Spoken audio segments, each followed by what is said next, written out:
السلام علیکم ورحمۃ اللہ وبرکاتہ۔ میرے وہ بھائی جو اردو ہندی سمجھتے ہیں ان سے خصوصی گزارش ہے کہ ذرا 2-4 منٹ کے لیے تشریف رکھیں۔ ابھی آپ کے سامنے جو جمعہ کا خطبہ ہوا اس خطبے کا مختصر ترجمہ اور مفہوم آپ کے سامنے اردو زبان میں پیش کیا جائے گا انشاءاللہ۔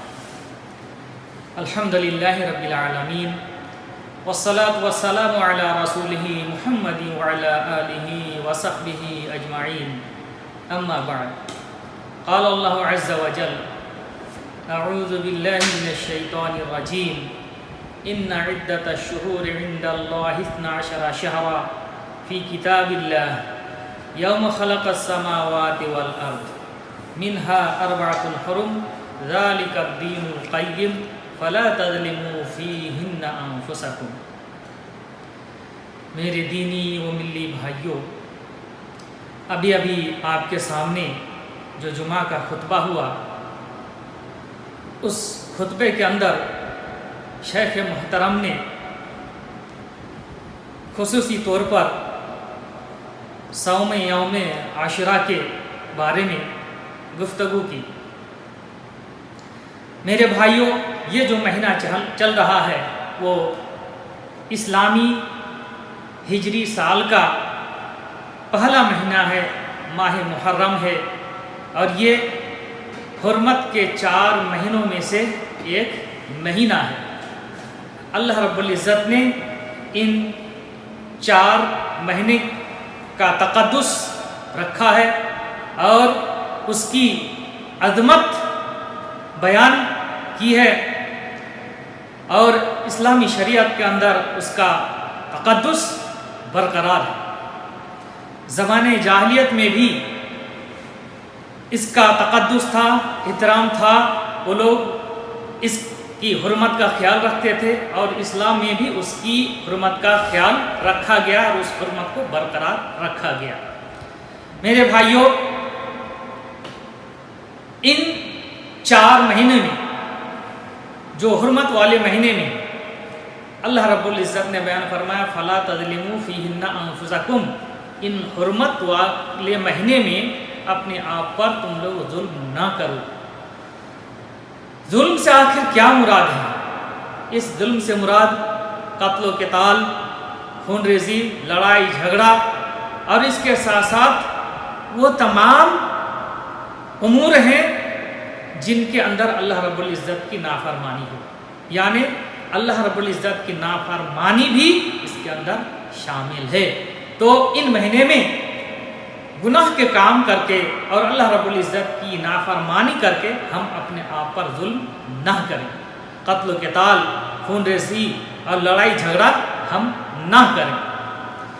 ان مہینے میں جہاں اللہ رب العزت نے ظلم و زیادتی سے منع کیا ہے، وہیں اسلامی شریعت کے اندر اس مہینے کے اندر، ماہ محرم کے اندر، اللہ کے رسول صلی اللہ علیہ وسلم کی ایک عظیم سنت کا بھی بیان ہے۔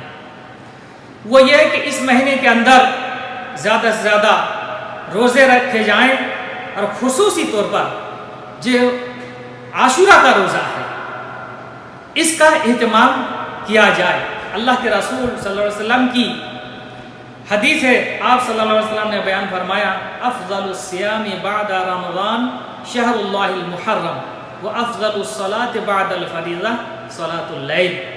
آپ صلی اللہ علیہ وسلم نے بیان فرمایا کہ رمضان کے بعد سب سے بہترین روزے محرم کے روزے ہیں، جو اللہ تعالیٰ کا مہینہ ہے۔ اللہ رب العزت کی طرف اس کی نسبت کی گئی، اس سے اس مہینے کا شرف اور بڑھ جاتا ہے۔ اور اسی طرح فرض نماز کے بعد جو سب سے بہترین نماز ہے وہ رات کی نماز ہے، رات کے نوافل ہیں۔ میرے بھائیوں، اللہ کے رسول صلی اللہ علیہ وسلم عاشوراء کے روزے کا اہتمام مکہ مکرمہ میں رہتے ہوئے کیا، اور اس کے بعد جب اللہ کے رسول صلی اللہ علیہ وسلم ہجرت کر کے مدینہ منورہ چلے گئے، اس وقت بھی آپ صلی اللہ علیہ وسلم نے صوم عاشوراء کا اہتمام کیا۔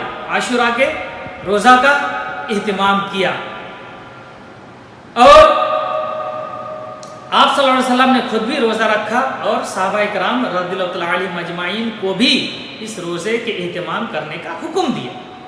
لیکن جب رمضان کے روزے مدینہ منورہ کے اندر فرض ہو گئے، اللہ رب العزت کی طرف سے اس کو فرض قرار دیا گیا رمضان کے روزے کو، تو اس کے بعد آپ صلی اللہ علیہ وسلم نے بیان فرمایا جو شخص چاہے عاشورہ کے روزے رکھے اور جو شخص چاہے چھوڑ دے، لیکن یہ اللہ آپ صلی اللہ علیہ وسلم کی سنت برقرار ہے نفلی روزے کی شکل میں، یہ نفلی روزے میں داخل ہے، عاشورہ کے روزے نفلی روزے میں داخل ہے، اور اس کی فضیلت بھی ہے۔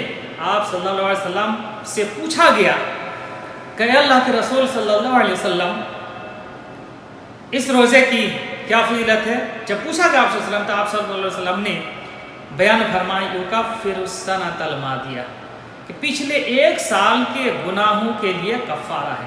میرے بھائیوں ذرا سوچیں ہم کس طرح گناہوں میں لت پت ہیں، اور اللہ رب العزت نے ہمیں ایک موقع دیا ہے، اگر ہم عاشورہ کے روزے کا اہتمام کر لیتے ہیں تو کتنی بڑی فضیلت ہمیں حاصل ہو جائے گی۔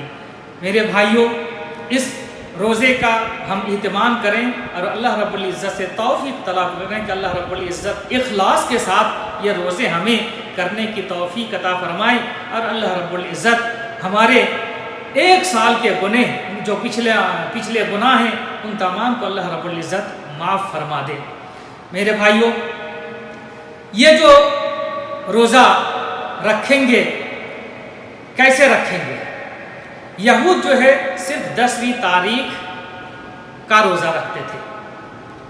آپ صلی اللہ علیہ وسلم جب مدینہ منورہ گئے تو یہود کو روزہ رکھتے ہوئے دیکھا، آپ صلی اللہ علیہ وسلم نے ان سے دریافت کیا کہ یہ اس دن کا روزہ تم کیوں رکھتے ہو؟